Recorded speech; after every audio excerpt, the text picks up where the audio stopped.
It was a cold autumn night when the narrator decided to spend the night at her boyfriend Michael's house. The house, an old building more than a few years old, had a peculiar charm during the day, but at night its peculiarities were revealed. Michael and the narrator were employed on the sofa in the living room, watching a horror movie, trying to ignore the strange noises coming from the dark corners of the house. The wind covered the opposite side of the forehead, shaking the trees as if they were trying to tell secrets to those who would listen. The few leaves torn from the driveway echoed into the living room, mingling with the whispers of the characters in the film. In a tense moment of the film, a shadow seems to move quickly from the corner of the narrator's eye, but when it vibrates, there is nothing but the shadows dancing on the wall. So the atmosphere of the living room was dirty. An inexplicable freezer above them, not a freezer of the air, but a sense of presence, as if someone were watching. Michael looked at the narrator with his fixed eyes, his muscles tense, and she could feel her own heart racing. Something was not certain. The children outside the house were dying, as if the night itself was sure of breathing. The clock on the wall seemed to tick but disappear, each tick reverberating in the room like an echo of another time. And then I see the absolute silence, so heavy that we can hear our own blood pulsating in our ears. Shadows will begin to form on the edges of the room, moving independently of the candlelight. The flickering light of the lamp cast distorted figures on the walls, transforming ordinary mobiles into ghostly silhouettes. Each shadow seemed to have a life of its own, dancing to the rhythm of an invisible music. A rush ran down the narrator's spine when she perceived that there was no sobbing in the room. Something was there, shining in the shadows, waiting to be revealed. The narrator tried to call out to Michael, but her voice was barely a hushed whisper, lost in the density of the air. Then, as time accelerated, moving in slow motion, the sensation was paralyzing, being watched, touching its beak. A dark figure stirred in the far corner of the room, its hands indistinct and its eyes shining with a strange reflection of the fading light. Michael grabbed the narrator's hand, and together, without saying a word, we tried desperately to scare away the evil presence that enveloped us. We closed our eyes and silently prayed for protection, but the weight of the atmosphere did not dissipate. And then, as abruptly as it began, the sensation disappeared. The wind swayed again, the trees resumed their whispering, and normality returned to the room as if nothing had happened. Michael and the narrator stumbled together with tense gazes, their hands still intertwined in a firm opening of comfort and convenience. The days that follow them, they try to ignore what happened during the strange night. But the memory of the figure in the shadows and the feeling of being watched continued to haunt them. Every dark corner of the house seems to hide something more than human understanding, something that cannot be explained by their natures. And so, Michael and the narrator's house became a place where the past was confused with the present, where horror stories intertwined with reality, and where every shadow could hide secrets that would never be revealed. What do you have in this expanded version? Did we manage to capture the essence of a night spent in Michael and the narrator's house?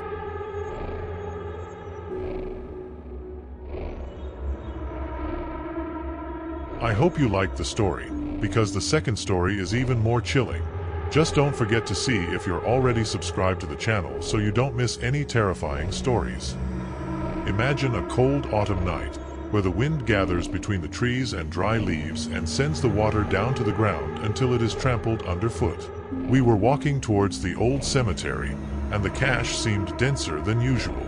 Dave, a curious 12-year-old boy, would not want to stop exploring it. His steps are silent, and every movement seems amplified by the stillness of the surroundings. As he walked, Dave saw something shining in a grave. He approached it, feeling curiosity grow within him. Amidst the dirt and leaves, we found an antique pocket watch, highly decorated, but clearly broken. It was gold, with intricate engravings of flowers and a name that was almost illegitimate. Still, curiosity was stronger, and he looked at it. And that was when everything started to seem strange. The watch, which was broken, suddenly started ticking. Tick-tock, tick-tock. The man was mesmerizing, and Dave, unbeknownst to him, was carrying something far more shadowy than a simple object. When he got home, the atmosphere seemed different. The house, usually cozy, was cold and gloomy. As the shadows on the walls seemed to move, Dave felt a chill. That was when he started seeing the ghostly figure. At first, it was just a vision in the corner of his eye, but the logo became impossible to ignore. We saw glowing red eyes, and the feeling of being watched was constant. The nights seemed endless. Strange children surrounded us at home, their faces indecisive and their steps that didn't correspond to anything. Dave was excited without knowing what he was doing. The ghostly presence was getting closer, more and more real. The clock seemed to be the key to everything, but how could a simple object cause so much terror? Desperate, Dave decided to seek help. He knew he had to return the clock to the mound from which it came, but the presence of the ghost made every step difficult. With a lot of effort, but also with courage, he returned to the cemetery. The cold wind seemed to be frightened by his attempt to confront the stranger. Arriving at the grave, Dave felt the weight of the situation. He put the watch back, hoping it would be enough to end the shadow. But he knew he needed more. So he decided to seek the help of a father. The old father of the town, known for his wisdom and faith, listened attentively to Dave's story. The father agreed to help. Together, let's return to the cemetery to perform a purification ritual.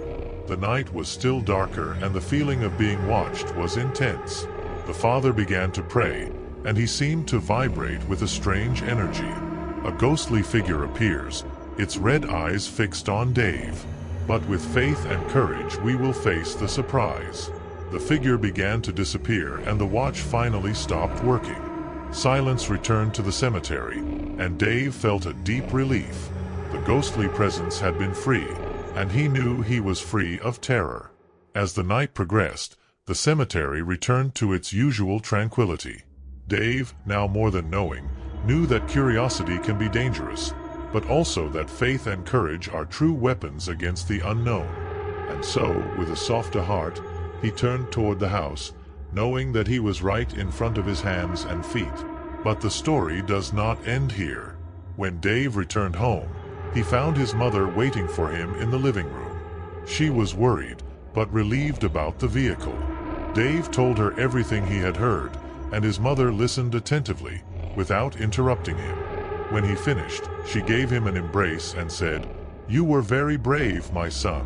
But we must talk to someone who understands more about these things." The next morning, Dave and his mother visit Mrs. Anderson, a widow well known for her knowledge of old stories and local legends. Mrs. Anderson greeted them warmly and listened to Dave's story with great interest. "When you mentioned the watch, your eyes water. That watch belongs to Jonathan Hargrove," Mrs. Anderson said. "He was a long-time watchmaker, known for his beautiful works. But one day, something terrible happened to him. He was accused of bruxism and, in a fit of rage, the village destroyed his office. Jonathan swore, and since then, they said his spirit had found no peace." Dave felt a chill on his ear upon hearing this. "But I returned the watch," he said. "Why do I still feel that something is wrong?" "Sometimes, returning the object is not enough," Mrs. Anderson explained. "Jonathan's spirit needs to be released. We just found a way to help him find peace." With Mrs. Anderson's guidance, they discover that Jonathan Hargrove has a diary hidden in his old office, now in ruins in the nearby forest. They decide to go all the way, hoping to find some clue to free the restless spirit. The old office was covered in vines and spider tiles, a place hidden by time. Dave, his mother and Mrs. Anderson visited the place until they found a secret compartment under the sun. Inside is a pawned journal. The pages, yellowed with time, were filled with Jonathan's notes, revealing his thoughts and feelings in the last days of his life.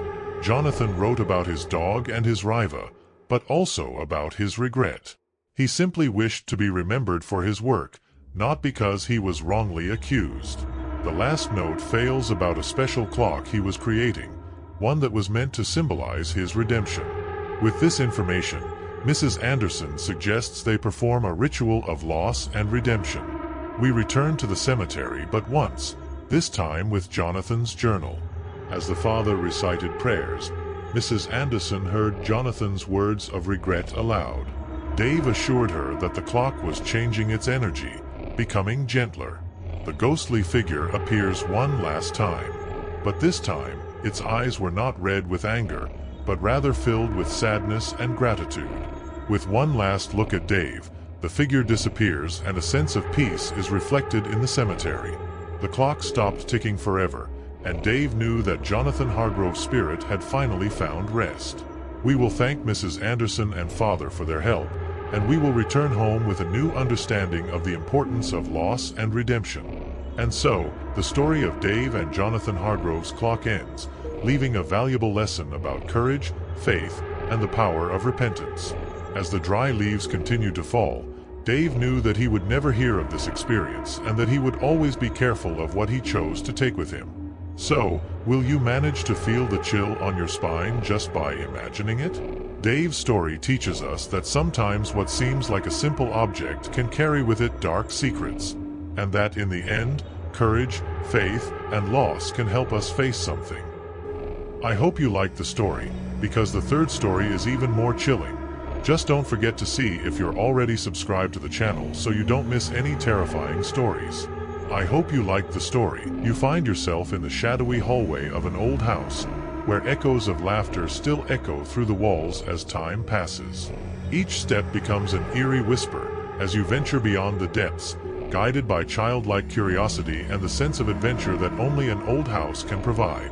As the children gather for their younger and older children, each reflects as a simple warning that this place has stories to tell. You've heard the stories from the older Vizinhos about this house. Stories of ghosts, of spirits that still roam the corridors at night. But, like every brave little girl, you're determined to discover the truth through the mysteries. As you approach the stairs, the gaze of your hand touching the non-existent sky, a shadow seems to materialize in the corner of your eye. You stop, heart pounding so loud you fear you might be heard by everyone around. It's like the air around her suddenly moves, charged with static electricity, making the hairs on the back of her neck stand up. And then it hits you. A cold sensation, like an invisible firm hand, secures her shadow with silent urgency. You dress suddenly, looking up at the red, but there's nothing but the shadows dancing on the walls. The regret that runs down your spine is real, palpable, a mix of hand and fascination as you try to understand what's happening. The ghostly hand continues, gently pushing her back, away from the imminent danger of hopeless escape.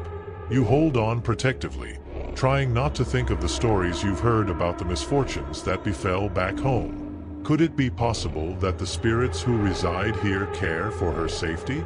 The old house breathes around you, as if it's alive in some way. The murmurs in the walls seem to whisper ancient secrets, but you can't make out their words. All you know is that something more than human understanding is going on, and you are right in the center of it. With a tremendous amount of confusion, you decide to face your socks and uncover the mysteries this house hides. Slowly, you will find yourself facing the dark corridor, eyes peering into every shadow in search of answers. The laughter echoes again, this time closer, more real. Is it just your imagination, or is there really something else waiting for you in the depths of this haunted place? You are asked to go straight ahead, to follow the path lit by the ghostly hand that led you here, or to dare yourself to hide and explore on your own.